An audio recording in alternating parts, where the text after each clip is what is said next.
우리 옆 사람과 잠시 인사 나누도록 하겠습니다. 주님의 평화가 너와 함께하기를. 요즘 들어서 더 좀 심각한 상황으로 이렇게 달려가고 있는 것 같은데, 이런 와중에 우리 주님이 주시는 참된 평안이 여러분들과 함께 하시기를 바랍니다. 지난주 말씀에 멸망은 갑작스럽게 찾아온다라고 했어요. 우리는 소망을 세상 것에 두어서는 안 되는 겁니다. 왜냐하면 세상의 것은 갑작스럽게 그렇게 멸망이 찾아올 때에 함께 사라져 버리기 때문에 그래요. 우리가 그렇게 갑자기 사라져 버릴 것들, 그 세상 것들의 소망과 희망을 둔다면 우리가 걸고 있던 소망 또한 그 멸망할 때에 그것들에 휩쓸려서 함께 사라져 버리게 될 것이기 때문에 우리는 그곳에 소망을 두면 안 됩니다. 그래서 우리는 변하지도 않고 또한 멸망하지도 않으시는 하나님께만 우리는 소망을 두어야 되겠다라고 했어요. 여러분들 중에서 미드 좋아하시는 분들 많으실 텐데, 왕자의 게임을 보면은 이 존 스노우라는 그 캐릭터가 한 유명한 대사가 있죠. 뭔가요? Winter is coming이라고 하잖아요. 엄청 멋있게 딱. 그것과 마찬가지로 지금 이사야가 살고 있는 그 땅에 멸망이 다가오고 있다라는 예언을 지금 계속해서 하고 있는 겁니다. 지금 우리가 살고 있는 이 땅에 멸망이 다가오고 있다. 여러분, 멸망의 때라는 거는 나를 피해가지 않습니다. 안전불감증이라고 해야 될까요? 아니면 낙관적이라고 해야 될까요? 우리는 종종 어떠한 환난이 나만큼은 지나쳐 갈 것이다 라고 생각하고 안심하면서 그렇게 살아가는 경우가 있습니다. 나는 아니겠지, 내 일은 아닐 거야 생각하면서 말이에요. 특히 우리 그리스도인들 같은 경우는 나는 하나님의 자녀이니까, 나는 하나님이 지켜주실 테니까 나에게는 이 환난들이 닥치지 않겠지라고 생각하면서 살아가는 사람들이 많이 있습니다. 훌륭한 믿음이죠. 아주 좋은 믿음이에요. 그런데 그렇게 생각하고 있다가 환난이 갑자기 나에게 닥쳐왔을 때에는 별별 생각이 다 들기 시작합니다. 내가 뭐 하나님께 잘못한 게 있는가? 그래서 내가 벌 받나? 내가 예배 시간에 좀 졸아서 그런가? 내가 하나님의 것을 혹시 떼먹은 게 있는가? 내가 뭐 잘못했나? 난 잘못한 게 없는데 하나님 미워요 하면서 하나님을 원망하는 것으로 돌아선다, 그 말이에요. 그렇게 되는 거예요. 여러분, 환난이 나만 비켜갈 것이라고 여러분들 생각하시나요? 환난의 때는 모든 사람들에게 공통적으로 찾아오기 마련입니다. 그냥 개개인에게 찾아오는 그런 시련이나 환난을 이야기하는 것이 아니라 보편적인 환난, 보편적인 그런 멸망의 때를 이야기를 하는 거예요. 예를 들면은 요즘 시국이 코로나의 시국이잖아요. 이 코로나가 나만 지나쳐갈 것 같으신가요? 나만 지나쳐갈 것 같나요? 나는 이 코로나하고 전혀 상관없을 것 같이 느껴지시나요? 그런데 나는 아니겠지 하는 그 마음으로 아직도 방역 수칙을 잘 안 지키는 사람들이 있고 마스크를 안 쓰고 돌아다니는 사람들이 있어요. 외국에서 그런 사례가 굉장히 많잖아요. 그 사람들 어떻게 됐어요? 코로나 걸렸다는 뉴스가 그냥 많이 들려와요. 왜 세계적인 이 환난이 나만 피해갈 거라고 생각할까? 환난, 멸망의 때는 모든 사람들에게 공통적으로 찾아오는 거예요. 여러분들 오해하지 마시기 바랍니다. 코로나가 창궐한 지금이 바로 종말의 때다라는 그런 이야기를 하고 있는 게 아니에요. 지금이 종말의 때다라는 걸 이야기를 하는 게 아닙니다. 하나님의 심중의 뜻을 제가 알지는 못해요. 하나님이 왜 이 코로나를 우리에게 보내셨는지, 우리가 이 환난 속에 왜 있는지 우리는 하나님의 뜻을 알지는 못하지만, 그건 하나님만 아시겠지만, 하지만 이 세계적인 코로나의 대유행을 통해서 하나님께서 하시고자 하시는 계획이 있으시지 않겠냐는 거예요. 나는 모르지만 하나님께서는 뭔가 뜻이 있지 않으시겠냐 하는 거죠. 하나님은 하나님의 일을 하고 계시는데, 그렇다면은 우리는 이 상황 속에서, 하나님이 지금 일하고 계시는 이 상황 속에서 무엇을 내가 해야 될까가 중요한 거예요. 환난의 때에 무엇을 해야 될까요? 내가 뭘 해야 될까? 절망하고 멸망의 길에 서서 우리는 다 망했다 한탄하면서 그렇게 있어야 될까요? 그게 아니라는 거예요. 우리는 더더욱 이럴 때일수록 더욱더 하나님을 신뢰해야 되는 겁니다.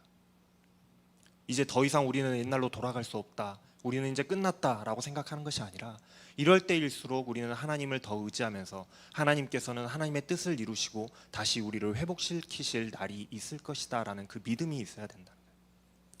왜냐하면은 하나님은 당신의 일을 하고 계시고 하나님을 끝까지 신뢰하고 하나님을 끝까지 믿는 그 믿음을 지키는 자들을 건지실 것이기 때문에 그래요. 그 환난에서 건지실 것이기 때문입니다.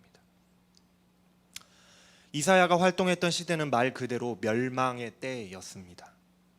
그 멸망이 단지 아수르나 이 바벨론과 같이 이스라엘을 지배하던 나라에게만 찾아오는 그런 멸망이 아니었어요.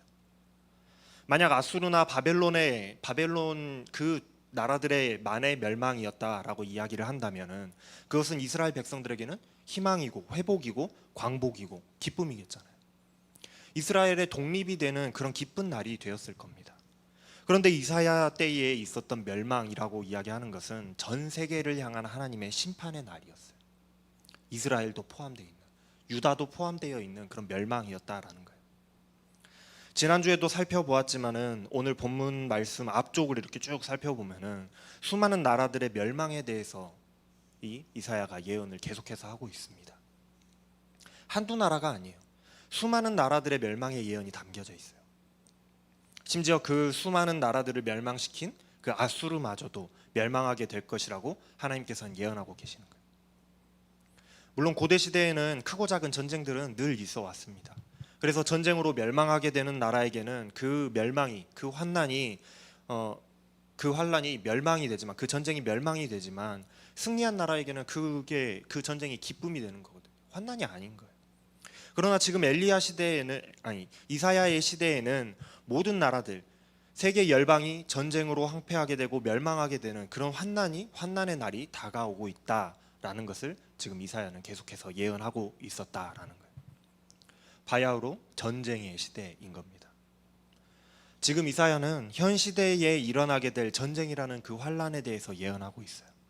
단지 한 나라에만 국한된 그런 전쟁이 아니라 전 세계적인 모든 나라가 겪게 될 그런 전쟁이었던 겁니다. 그런 의미에서 이사야의 시대는 전 세계적인 이스라엘의 멸망만이 아니라 모든 나라들의 멸망의 날, 환난의 날이었다라는 거예요.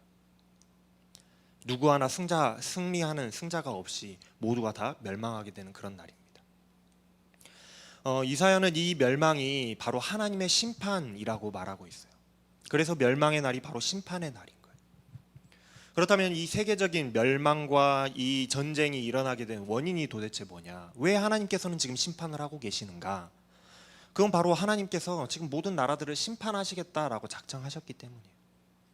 하나님은 하나님의 말씀을 듣지 않고 제멋대로 살아가면서 우상 숭배하고 이웃을 핍박하는 그 이스라엘과 또 유다를 심판하시기로 결정하셨습니다. 늘 하나님께서 돌아오라 말씀하셨는데도 돌아오지 않으니까 유다와 이스라엘을 하나님께서 심판하시기로 결정하셨어요. 그뿐만이 아니라 죄악이 가득한 모든 나라들을 함께 심판하시기로 작정하셨어요. 그래서 아수르라는 도구를 사용하셔서 그 나라들, 모든 나라들을 하나님께서 멸망시키시고, 또 아수르를 사용해서 그 나라들을 멸망시키신 것뿐만이 아니라 자신이 도구로 사용되고 있는 줄을 모르고 하나님을 업신여겼던 이 아수르 또한, 도구로 사용되었던 그 아수르 또한 하나님께서 바벨론에게 멸망시키시고, 또 그 바벨론 또한 바사 제국에게 멸망시키고자 하시는 그 하나님의 심판의 계획의 그 과정 중에 있는 시대가 바로 이 시대였다라는 거예요. 그게 바로 하나님의 심판하시고자 하는 그 계획, 플랜이었습니다. 그래서 이사야가 활동하던 시대는 바로 하나님의 그 세상을 향한 이 심판의 때, 심판의 날이라고 계속해서 이야기를 하는 거예요. 세상이 그냥 멸망해서 지구가 딱 두쪽나서 없어진다라는 그런 의미에서 심판이 아니라 하나님께서 지금 모든 나라들을 심판하시고 이 나라들을 멸망시키시는다 하는 의미에서 심판의 날인 거예요. 그런데 신기하게도 이 난리통 속에서도 모든 이들이 하나님께 심판을 받는 그 속에서도 하나님의 구원하심을 경험하게 될, 하나님의 구원하심을 보게 될 사람들이 있었다라는 거예요. 심판의 날에 구원하심을 볼 자들이 있다라고 지금 예언하고 있습니다. 과연 이 심판의 날에 구원받을 자들이 도대체 누구일까? 오늘 본문 말씀은 이렇게 말씀합니다. 우리에게 견고한 성읍이 있다. 하나님께서 튼튼한 성벽을 만드시고 우리를 구원하신다. 그 튼튼한 구원의 성에 들어갈 수 있는 사람은 바로 신의를 지킨 사람들이다 라고 말씀하고 있습니다. 이 신의라고 하는 것은 진리를 지키는, 또 믿음을 지키는 그런 사람들을 의미하고 있거든요.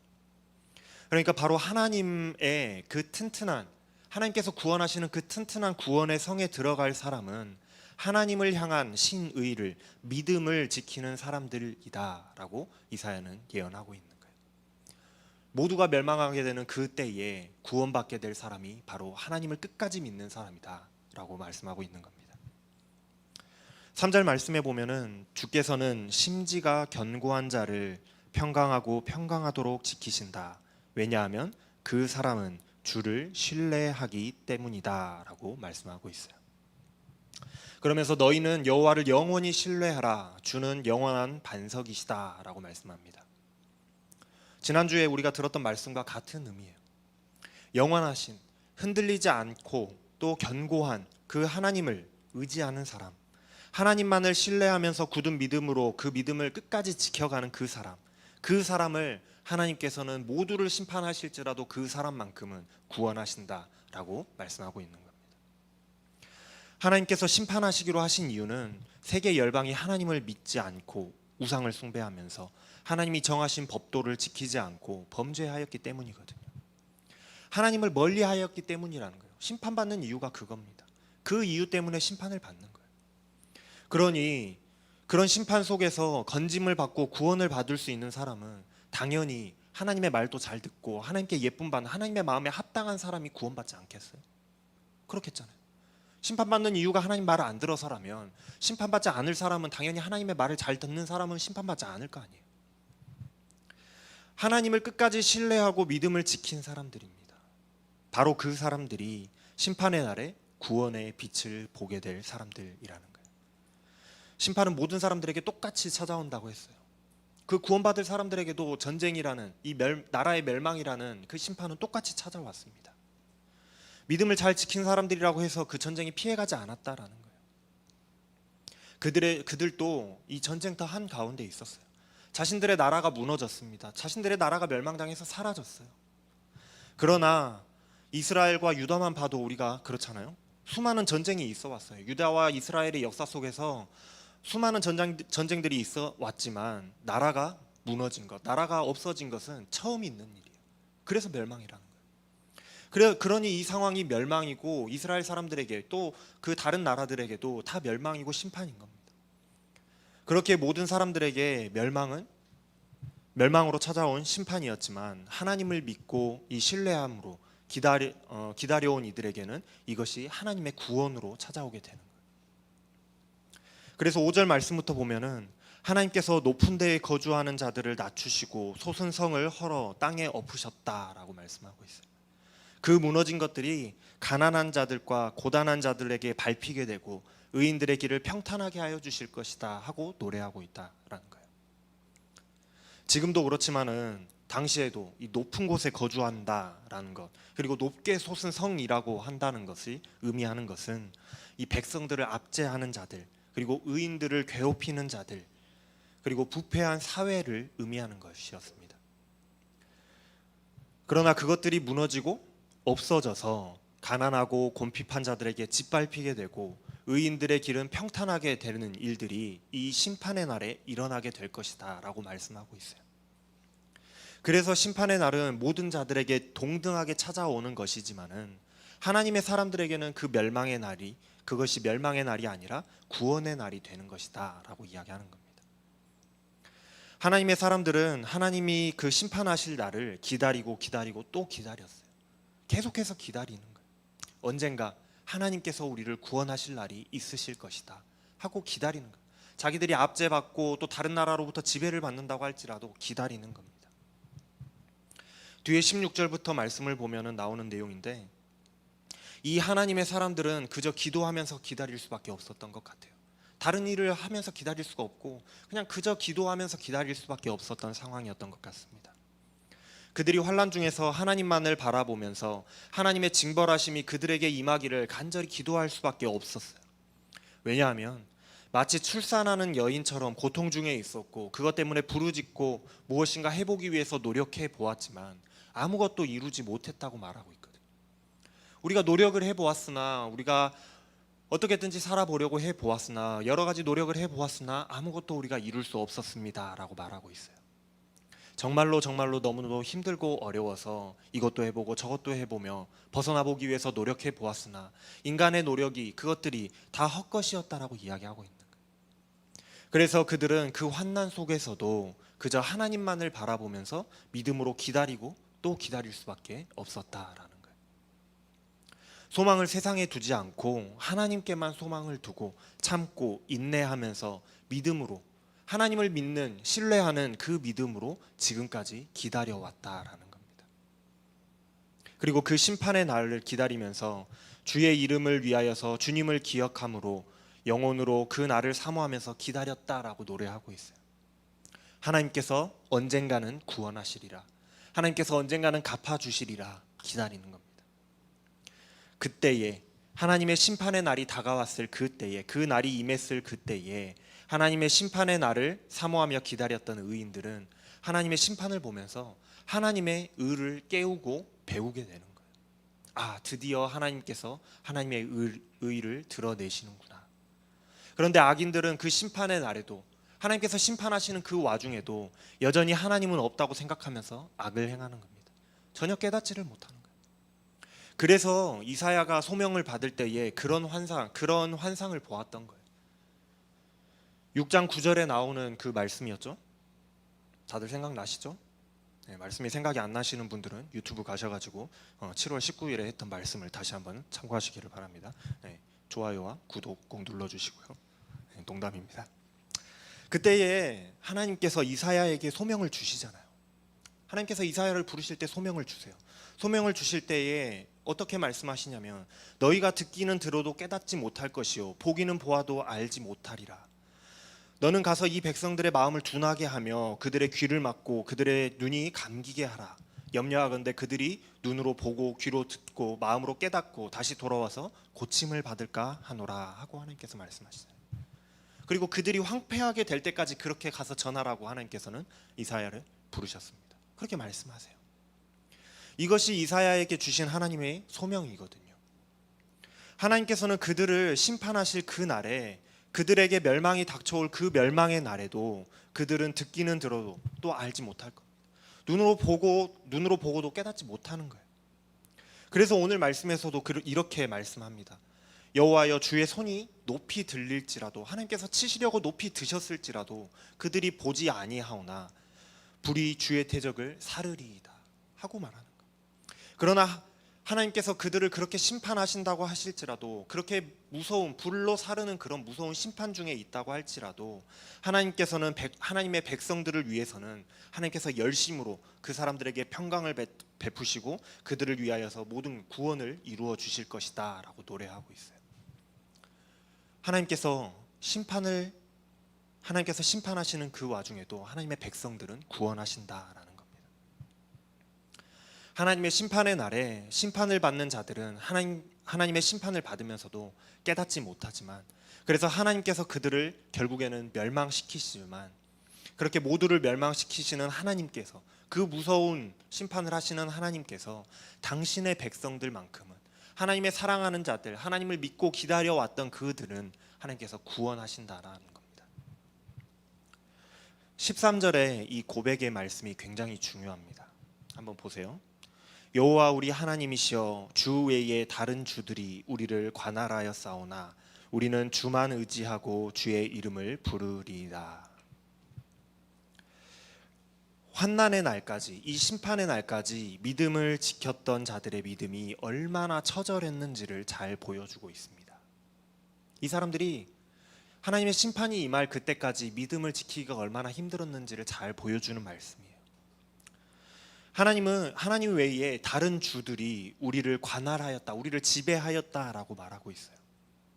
그것이 이스라엘 내에서는, 이스라엘이라는 나라 내부에서는 자신들을 압제하는 가진 자들 또는 권력이 있는 자들을 이야기했을 겁니다. 그리고 세계적으로는 이 다른 나라와의 관계에서 정세를 보면은 자신들을 지배하고 있는 바벨론이나 아수르 같은 나라들이 우리를 지배하고 있다라는 것을 이야기하는 것일 수 있어요. 그리고 영적으로는 수많은 우상 숭배에 매몰되어 있는 그 시대와 문화를 말하는 것일 수 있습니다. 그런 이스라엘 내부의 상황과 전 세계적인 자신들을 지배하는 아수르나 바벨론의 나라들의 상황과 그리고 우상 숭배가 반영한 그 문화들이 우리를 지배하려고, 우리의 주인이 되려고 우리를 관할하고 있다 하고 하나님께 고백하는 거예요. 그렇게 하나님 외에 나를 지배하고자 하는 주인들이 우리 위에 있어서 나를 지배하고자 하였으나 우리는 그럼에도 불구하고 온전히 주님만을 의지하고 주님의 이름만을 불렀다라고 고백하고 있는 거예요. 너무 처절한 고백이잖아요. 하나님께서 이런 자들을 어떻게 예뻐하지 않으실 수가 있겠어요? 당연히 예쁜 거예요. 오늘날에도 신앙을 지키기가 얼마나 힘든지 모릅니다.